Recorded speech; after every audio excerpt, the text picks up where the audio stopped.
Welcome back, everyone. Thank you for joining. So the next talk will be about quantum computing future, and the speakers, Jan Goetz, Alexander Glantz, and facilitator Tomislav Tipuric. Welcome on the stage.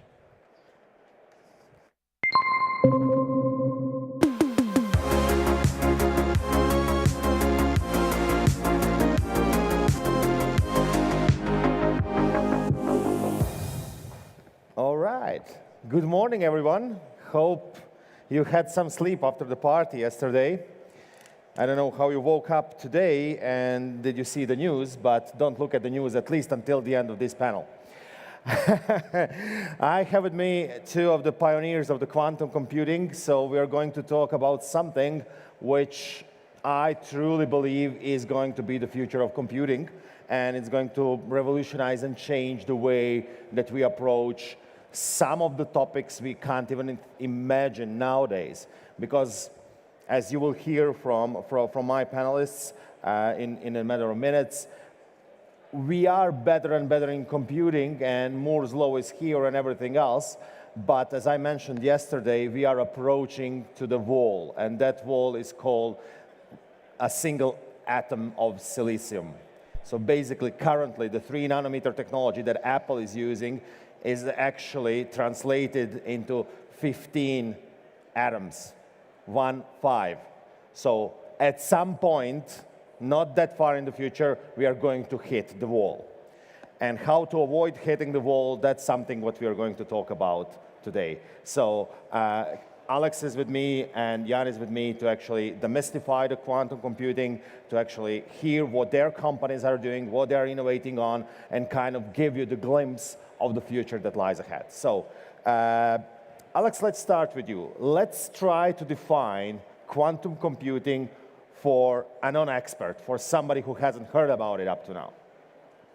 Well, is my mic on? Can you hear me? Yeah.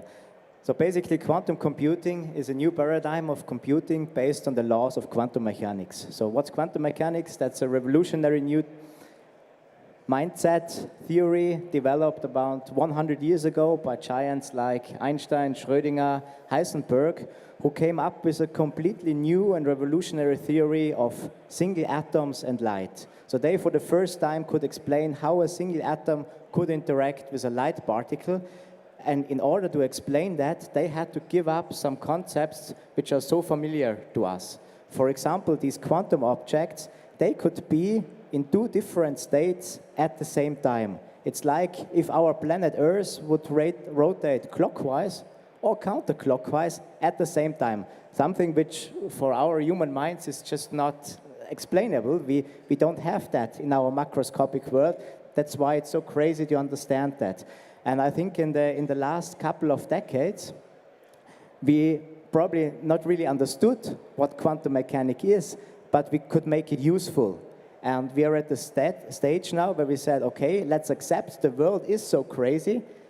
The world is governed by the laws of quantum mechanics, and let's make something out of it. And you could build, using these laws of quantum mechanics, super fast computers by using exactly those parallelism you have if objects like qubits, which are the ingredients of storing quantum information, can be in different states, in state 0 and 1 at the same time. That's the magic of quantum computing, and that's what Jan and I are working on.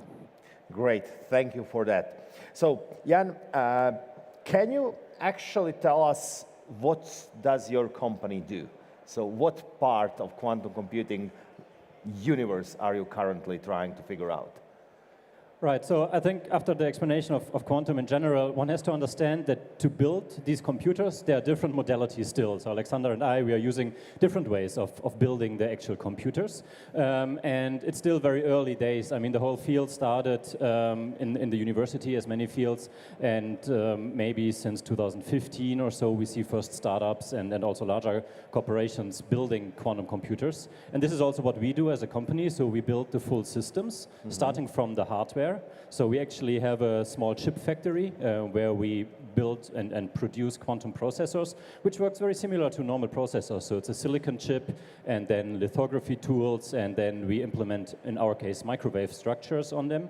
And basically there we implement the qubits in these electrical circuits. We cool them down to very low temperatures where they show the quantum effects. And then we have a bunch of control electronics, fast FPGAs and stuff like that to control them, and a software stack on top of it. And then for the users and developers, either you can get a system on-premise, so we have sold a few of those systems to research labs and other high-performance computing devices, or through the cloud. So we also have some of our computers in the cloud, and you can just go there, play around, test algorithms, and kind of learn how quantum computers actually work. So that's amazing. Basically, you're building the full stack quantum computer from top to bottom, so that even us could play around with something like Shor's algorithm or something to test out how it works.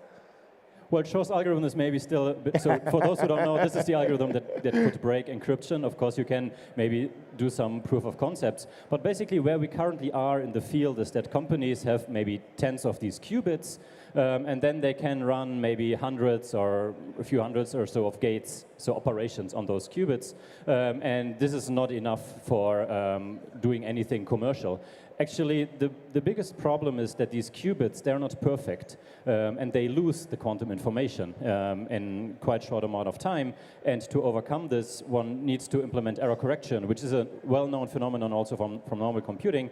But actually, this creates, again, an overhead. So you need probably then 100 physical qubits or 1,000 on a chip to implement one error-corrected qubit. And at the moment, we have maybe tens or a few hundreds of qubits. So this means what we can do at the moment is basically through a few proof of concepts, testing out algorithms, and then, of course, hope that companies like Alexander's or mine keep on developing the computers, make them more powerful, so that at some point then those computers are strong enough, and we have this kind of AI moment that we have seen with LLMs, for example, for the GPUs. So basically, we haven't still reached quantum supremacy or quantum advantage. That's how it's called nowadays. I mean, I've been into the world of quantum computing really as a hobbyist, so it's not my area of expertise, but I've been there since I was working in Microsoft back in 2015, 2016, and then everybody was telling us, okay, when we reach 50 qubits, probably 50 error-corrected actual qubits, you know, that are error-prone, we could reach quantum supremacy. Nowadays, they're talking about 50,000 to 500,000 qubits that we need. So it kind of increases in time. So, Alex, in terms of what your company does, can you give us a little angle? I mean, Jan told a little, explain one of the approaches. So there are many different approaches. The superconducting approach, the topological qubit approach, ion traps, many different approaches. So if you could tell us what your company does and maybe explain some of the other approaches that are there in the field to build the qubits. Sure. Let me first comment on quantum supremacy. I think, at least in my understanding, companies like Google, they have shown already quantum supremacy. There was a seminal experiment around 2018, exactly with 50 qubits, not error-corrected qubit, physical qubits. And what they implemented was a completely useless mathematical problem. But they, for the first time, could show that a quantum computer works, that the basic ingredients, which was developed on the theory side and also on the experimental side for almost 100 years, come together, and you can make them useful in order to solve such an abstract mathematical problem better, faster than at that time the best supercomputer. And I think at the moment, I totally agree, it's still in a very early stage, so the number of qubits and also the qubit quality, this also always has to be commented at the same time, is too small to make something useful with an industry impact. But we are at the stage where there's really a hats-on race between the best supercomputers and the best classical computers. I think that's a very fruitful situation also for the classical field, because they suddenly have a competitor like quantum computers where they also will speed up, and I think it's a very exciting time ahead. So coming to your questions, we build quantum computers at Planck using single atoms. So basically, that's probably the most original idea how to build and store a qubit in a single atom. In contrast, for example, to Jan, where they, as he explained, with superconducting qubits, they really have to build, fabricate their chip. So using single atoms has the big advantage that they are all alike. If you use, in our case, a strontium atom, for example, from the moon or from the Mars or from planet Earth, that's exactly the same. Nature created those atoms, so we don't have to manufacture them. And that allows us probably to scale in terms of the number of qubits faster than any other platform. And recently, we and also our competitors showed that creating arrays of a few thousand of those atoms, sorted arrays, and keeping them alive for more than an hour is possible using these neutral atoms. Of course, one has to be fair. Having a register of those single atoms is not a quantum computer yet. So we still have to connect them. We still have to individually address them. That's actually the hard part for us. But the good thing is, I think all platforms like superconducting qubits Jan is working on, or neutral atoms we are doing, have two challenges: scaling up to a larger number of qubits and making the qubits better, easy speaking. And for us, I would say we can really focus on making the qubits and the gates better, and the scaling, at least for the next few years, for us is done. We know how to scale to a large number of qubits. Another big advantage of neutral atoms, I would say, is that it works at room temperature. So our atoms, they are stored in a vacuum chamber. You have a steel chamber or a glass cell with a super high vacuum, and inside there you have the atoms, which we use as qubits. They are cooled by lasers, and they are around 1 million times colder than deep space. And still, the entire apparatus around, due to this perfect isolation, due to the vacuum, can work at room temperature. And this is also something which makes our approach probably less energy efficient, smaller, and hopefully in the long run easier to scale. But future will tell. Yeah, that's cool. You broke a record nowadays. So basically, you put 1,200 qubits and kept them operational for more than 1 hour. Can you tell us a little bit about the approach? Well, that's exactly the approach I mentioned before. This was a collaboration with the Max Planck Institute of Quantum Optics, one of the leading research institutes in that field. Just received the Nobel Prize last year, again for the second time in recent years. And they use a technique of so-called optical lattices. So basically you create a crystal of light. With laser beams, you create a periodic potential. And in those periodic potentials, like in an egg, you put single atoms. And with this technique, they could achieve around 1,200 of those atoms, and in principle, each of those atoms can act as a qubit. Now, of course, the vacuum is not perfect, so from time to time, you lose atoms due to collisions with background gases and so on, and we continuously monitor this chip, this array, and if we lose an atom, we can refill it from a reservoir, and by that, we could keep that 1,200 qubit array, atom array, alive or operational, how they call it, for around 1 hour. Cool. I mean, sounds really promising. Jan, you also hit some similar milestone with quantum operations, what we call quantum gates. Yeah, I mean, if we start again from what Alexander described, basically it's super impressive to see how many qubits you have, but this is only the first part, it's kind of the register, but then you want to run algorithms on it. So you want to basically perform gates, which can be a bit flip on a single qubit, or it can be C0 gates or any kind of other gate you could imagine. And as I mentioned earlier, the challenge is that these qubits, they are not perfect. So let me just stop you for 1 second, because I mean, we kind of understand what gates are, but for those people who have ever coded, if you have AND, so A and B, that's gate called AND. Both needs to be in a single bit, one to be true. If you have gate OR, that's another gate. So those are the gates that we are talking about. Just in the quantum computing world, there are many, many other gates which are not applicable into the classic world. Just wanted to clear that out, sorry. Right, so we go very far down to the machine Yes. code part here in quantum computing. So the challenge is that these gates are not perfect and they make errors. So this means that in order to run a reasonably long algorithm to cover an interesting problem, you want to reduce the gate errors because these errors add up basically. Each gate that you do with a little bit of error, you add up.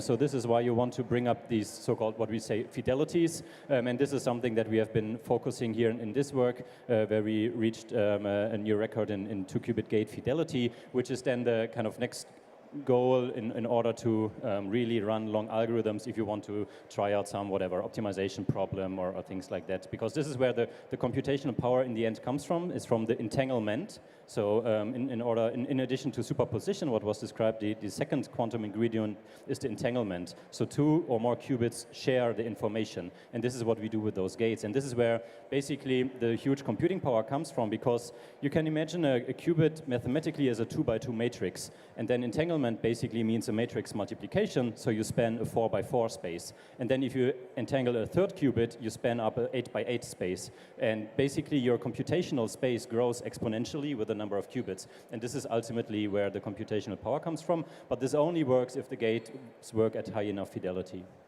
Yeah, basically what you described is like when the plane starts in the morning, and if it's late on the first station, it's going to be more and more and more late. Nothing to do with today. More and more and more late with each and every flight. So that's basically what happens if you have errors all the way. So they're going to combine at the end of the day. So you need to actually be as correct as possible. So Alex, I know that your company is already working on some of the projects, but before we jump into that, can we explain some of the major use cases that we are hoping quantum computing will actually revolutionize in the near or not that distant future?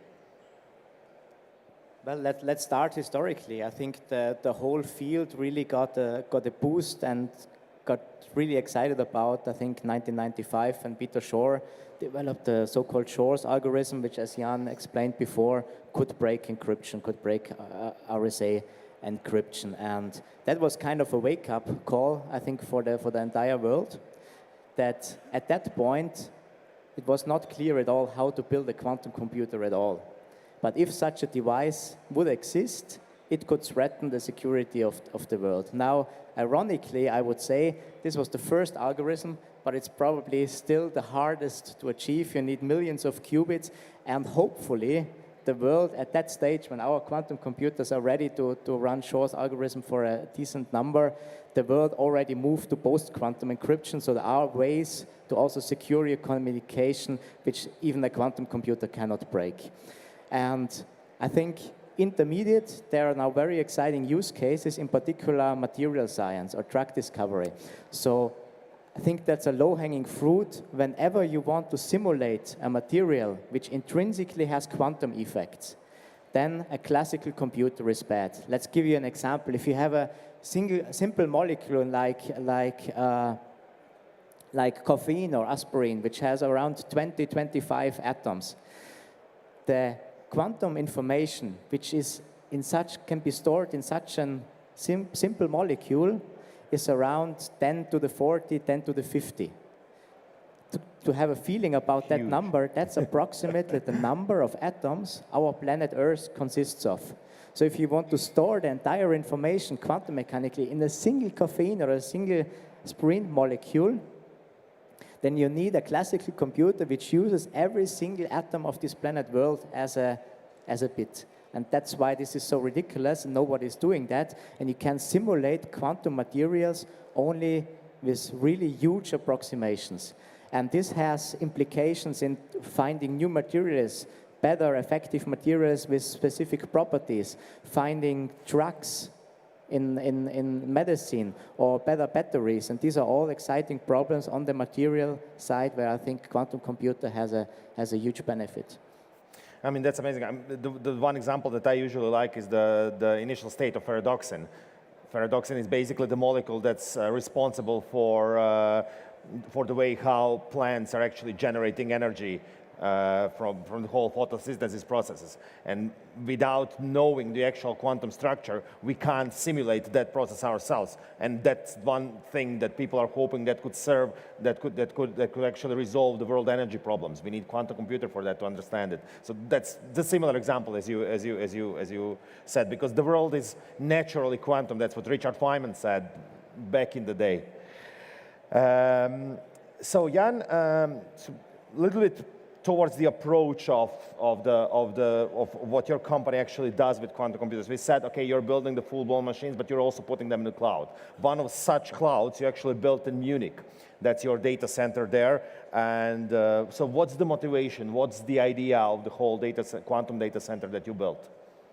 Yeah, so generally we are talking here about high-performance computing in the field. So we're not talking about computers that would run your Word or Excel, right? So you need to think about where is high-performance computing done at the moment, and actually it's still mainly done on-premise in big supercomputing centers.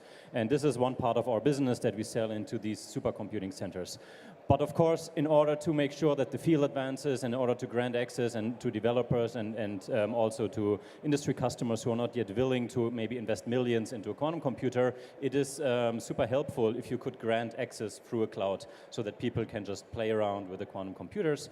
And the situation is so that, of course, we have big cloud service providers and they have their data centers, but the quantum computers of today are not stable enough yet to find their way into the big AWS or Microsoft Azure data centers. So what people do at the moment is they host the computers, so companies like us, we host the computers ourselves, and then we grant access to these cloud service providers, or we grant access directly. So basically what we have done in Munich is we have set up a very safe and also quiet space for the quantum computers where they can operate basically 24/7. And out of this, then people can either connect directly, so companies can log on to them, or you can use your favorite cloud service provider and log on to them in order to make the quantum computers accessible to a broad audience. That's cool. So, okay, we are saying we are not ready yet for everyone, but you're slowly starting to kind of give it to the population so they can at least start to think about how quantum coding would look like, so that you can learn. So that's something for your developers, even if you are not a developer and you're sitting here, that's something you can share with them to try to figure out how the quantum languages that are available nowadays actually work, how those how those programs are actually being written, and what you need to know, and what kind of application is there. Maybe just a quick addition, if you're interested, because we have also developed a free platform which we call IQM Academy. So if you Google this, you can just go there, and it's a combination of an educational platform to teach the concepts of quantum, but also then a coding platform where you can actually, as you said, develop and try out your first quantum algorithm. So IQM Academy, it's a free-to-use platform. Just go and check it out. Yeah, that's definitely cool. I mean, if nothing else, you will sound after a while of looking at the quantum computing, you will sound really smart amongst your colleagues, even if you might not know what you're talking about, like me. So, Alex, I know that your team is already working on some of the actual proof of concept, some of the actual projects for the customers. Can you tell us a little bit about that? Yeah, sure. So WeAreDevelopers, we're a full-stack quantum computing company. So from actually the qubits from the hardware layer up to the control system, the software, and then actually the use cases, we have everything in-house. And I think in this early stage, quantum computers are where both the number of qubits and the gate fidelity is limited. I think this red line connecting the dots from the use cases, find out which use cases, which algorithms fit perfectly well on that specific platform. And there are differences between our platforms. So there will be algorithms which work better on Jan's superconducting platform, and then there will be other algorithms which work better on neutral atoms. And that's why we, from the very beginning, also established a quantum algorithm team, which I would say very successfully in our first 18 months secured some major contracts. We're working with customers, for example, using quantum machine learning, so combining machine learning tools and quantum algorithms to simulate climate models. This is one of the problems which uses huge capacities of classical powers if you want to understand climate on a global scale, but still include mountains, include clouds on a short time scale, and this is very time consuming. And in order to understand also the mitigation measures, if a country wants to understand, if I make these political measures, what's the effect on the global climate, to simulate that, that's very hard, and we're trying with customers to accelerate that on quantum computers. In another project, for example, with the German Aerospace Center, we are working on designing new battery materials in order to help the mobility revolution. Batteries, as you all know, if you once rented an electric car, have to become better. You have to simulate those processes. That's exactly such a material simulation case where you basically simulate how the charge transfer from one side to the other works in a specific material, which could be, in principle, better on a quantum computer. And these are just two examples of many where we currently focus on and which I find personally very, very exciting. That's amazing. I mean, Jan, do you also work on such projects with the customers, so you can expand a little bit on that? Yeah, I think these are very nice examples, and we need this, of course, also to educate customers, because no one wants to miss the train, and when quantum advantage is there, suddenly realize, okay, I should have built up a team and analyze what we do. So we do also have a few projects like this. We have projects in cybersecurity, fraud analysis. We also have projects on the chemistry space, optimization, a couple of them. And I think this is very important because for the industry adoption to happen, the customers need to understand which of their business processes actually will be affected by quantum computers and also which not. Because it's not so that quantum computers will basically solve everything, and you can actually analyze based on the mathematical kind of structure of the problem whether it fits quantum computing or not. So this is often the first thing that companies need to do, is find out which of our own business processes actually will be affected by quantum and which not. And then for those ones which will be affected, also find out what is actually the market potential behind it.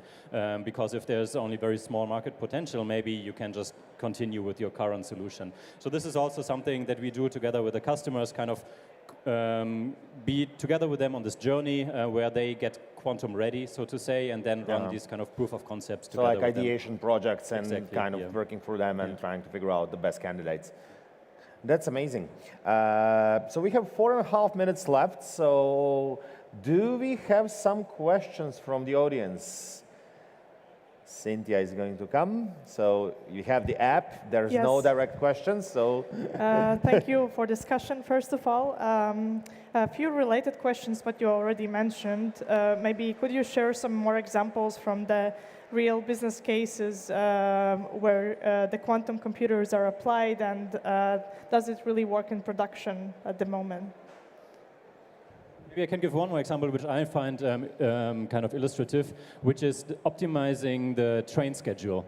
Now, especially when the flights are not going, we all know this, that actually when this is a problem that often occurs, a tree falls on the tracks or something else. And the thing is that especially a train system like in Germany, the number of tracks and the number of trains, it's not super huge. But it's already so big that the number of combinations you have cannot be solved with the normal supercomputers. So these are the kind of problems which are still relatively small in problem size, but so complex from a mathematical nature that they are too big to be calculated exactly by a supercomputer. Yeah, any kind of scheduling, I would say. If you, for example, if you're in the school system and you have professors who are dealing with different set of classes towards different departments and everything else, you're trying to create this massive schedule. Usually that's a huge complex problem which actually gains into the complexity by each and every individual that you put into the story. That's basically the same thing as with the train schedule at the end of the day. You don't have to have millions of trains to have a problem. You don't have to have millions of professors to have a problem and not being able to actually calculate this. Another question, more from user experience. Could you explain what problems quantum computers solve from like the developer or user experience that will be irreplaceable now or in the future? Not sure if I understand the question correctly. So from a user perspective, from a developer perspective? From the user perspective, yeah. Well, I think in Let's the say, what would be different for a typical person who is nowadays using a computer, nowadays working in the environment? What single big change would happen? Let me formulate this more general. I would say programming a quantum computer is a completely different task than programming a classical computer. We need to educate people. We need to establish a new workforce which is capable of programming quantum computers. That's why initiatives like IQM Academy, also the Munich Quantum Valley, is so important for that. Because you cannot one-to-one translate a classical algorithm into a quantum algorithm. You will not get this enormous power if you just have a one-to-one translation. So you really have to be smarter. You have to come up with something new. You have to use those entanglement gates. And that's a new workforce which we have to educate from the university on, which will be needed in the next couple of years. Okay. So, I mean, thank you, Cynthia. We will finish with one more question. And we have a minute to go, so I would just like the guys to tell me a little bit about future of quantum computing. So, Alex, to your point, you said you are using different technologies. So are we looking at a single qubit technology to rule them all, just like Lord of the Rings, or are we going to have different flavors even in the future when we get to the production, because some of the algorithms are going to behave better on, for example, superconducting technology, the other one on your kind of technology, maybe we'll have a third one. So what the future looks like, what the future holds. I think you gave exactly the right answer. I think there will be different use cases for different platforms. If you can compare superconducting qubits with neutral atoms, there are some KPIs which might be better on neutral atoms, some other KPIs are better on superconducting qubits, and in my opinion, the race is totally open. There will be no, the winner takes it all in the next 5 to 10 years, and we really have to come up with killer applications now, which fit perfectly well on, for example, our platform, and really given an industry advantage. And this will be defined by the customer. So I'm waiting for the moment where the first customer really stands up and writes a press release. I use quantum computers because it solves me so and so many $1 million. And that's the point we should work through. It's all about Benjamins at the end of the day. What do you think? Last sentence, we are out of time. Yeah, totally agree. Maybe just to paint a little bit more visionary picture, now we're talking about computers mainly as processors. What we still need is a quantum memory, so I urge everyone also to work on those concepts. And then, of course, the physicist in me speaking, this kind of bringing information to a different place, so quantum communication and building something like a quantum internet is the big dream, of course, that physicists have. So yeah, a lot of things to think about, a lot of things to dream. Thank you for listening to us. Thank you guys for this wonderful discussion.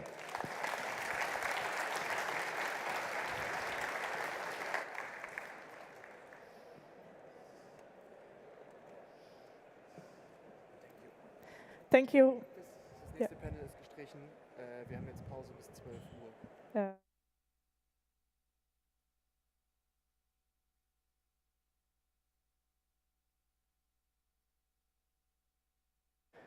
Okay, thank you for discussion and everybody listening. So now we will have a longer break till 12 o'clock, which will be longer.